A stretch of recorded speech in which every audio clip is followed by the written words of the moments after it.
salamat sa iyong pagpakilala.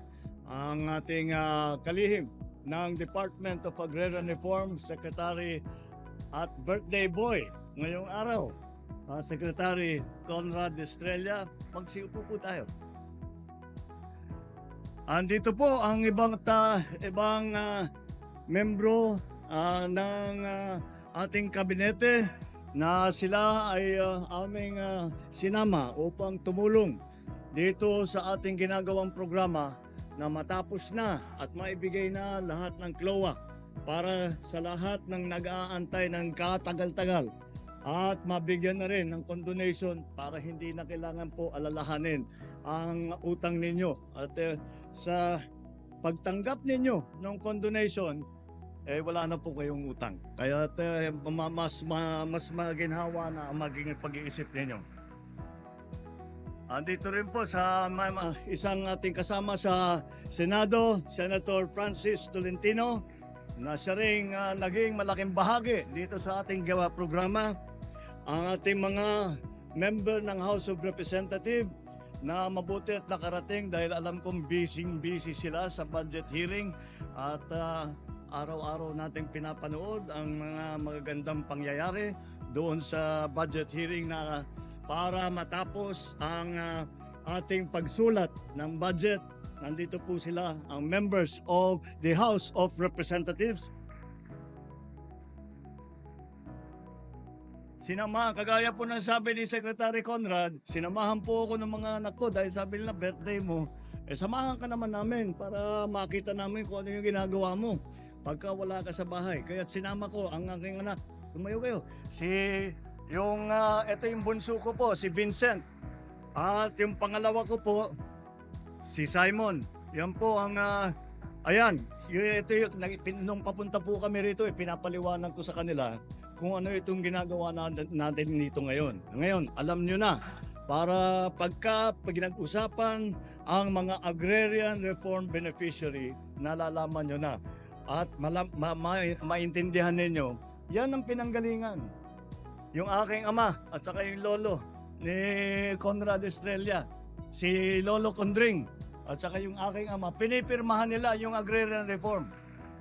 Sinundan naman namin ni Secretary Conrad, kami naman ang pumirma ng Emancipation Act. Kaya napakalaking bagay para sa amin na maitapos namin ang sinimulan ng aming mga ninuno. Ang pinakamahalaga na kasama natin dito ngayon, ang kayo po, ang ating mga benepisyaryo ng agrarian reform beneficiaries na makakatanggap po ng titulo at saka yung condonation po doon sa utang. Mga kasama ko sa pamahalaan, mga kababayan, magandang umaga po sa inyong lahat.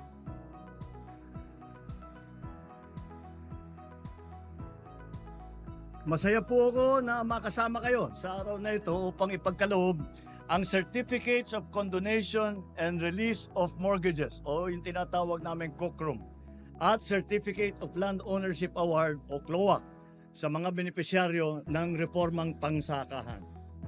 Kaliwat kanan man ang mga pagsubok na hinaharap ng ating bansa nitong nakaraang linggo, patuloy tayong nagsusumikap dahil bilang mga Pilipino, tayo naman ay likas na matatag, masipag at mapamaraan. Kaya narito tayo upang lalo pang pagtibayin ang sektor ng agrikultura at tuparin ang pangarap ng ating mga magsasaka. Inihahatid natin ang tulong na ito sa pamamagitan ng paggawad ng mga COCROM at ng CLOA.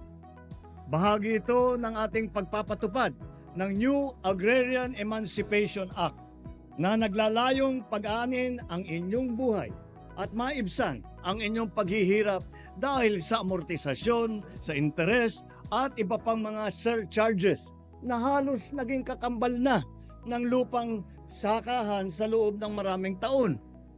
Masaya kong ibinabalita sa araw na ito ay ibibigay natin ang mahigit na 1,100 sertipiko at sa 1,000 benepisyaryo mula sa iba't ibang bayan ng Bulacan.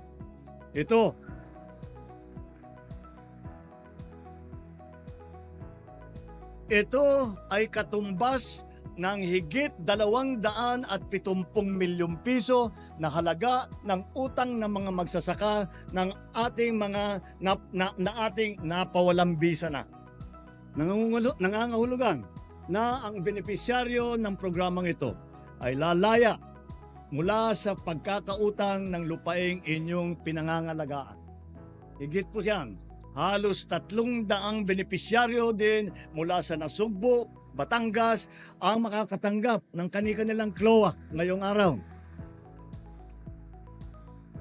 Ang mga titulong ito ay may saklaw naman na mahigit 230 hektarya na lupaing pangsaka. Ikinalulugod ko na ihatid sa inyo na ang COCROM at CLOA ay ilan lamang sa mga mahalagang programa ng ating administrasyon sa pangunguna ng ating Department of Agrarian Reform na pinamumunuhan nga ng ating Secretary Conrad Estrella na ipinagdiriwang. Nakasulat dito yung bilang ng birthday mo, hindi ko na babanggitin. Alam mo, pagka dumating po kayo sa ganitong klaseng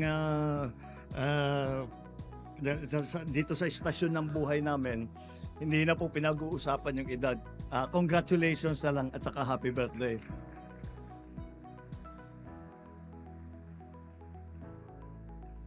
Kaya talagang masasabi namin dalawa, na labor of love talaga namin ni Secretary Conrad, ang reformang agraryo. Dahil ito'y nagsimula sa administrasyon ng aking ama kung saan ang lolo naman ni Secretary Conrad ang pinuno ng DAR. At lalo pang napatunayan ni Secretary Conrad ang pagmamahal niya sa mga magsasaka dahil sa halip na mag-birthday leave, nandito po siya para makasama tayong lahat. Kaya naman po, sa ilalim din ng administrasyon na ito, na si Secretary Conrad ang puno ng DAR, ating sinisikap na makumpleto ang reformang pang-agraryo sa taong 2028 upang mapakinabangan na ng lahat ng mga benepisyaryo ang lupang sakahan. Ayon sa pinakahuling datos ng DAR, umabot na sa mahigit 136,000 titulo ng lupa ang naipamahagi sa mga benepisyaryo sa buong bansa. May higit 100,000 titulo na nakahanda na rin ipamigay bago matapos ang taong ito. Bagamat ang COCROM at CLOA ay may tuturing na biyaya, huwag sana natin kalimutan na ito ay may kaakibat na responsibilidad. Ang alagaan at palaguin ang ating mga sakahan at hanap buhay. Alam ko sa mga nakaraang taon, marami kayong naisakripisyo sa ngalan ng pag-uunlad at pagginhawa. Kaya hinahangad ko ng administrasyon ko na ang inyong naipon na sana ay ipambabayad sa lupa ay inyong ngayon magagamit para sa ibang bagay na makakatulong sa inyong mga kinabukasan. Makakaasa kayo na narito.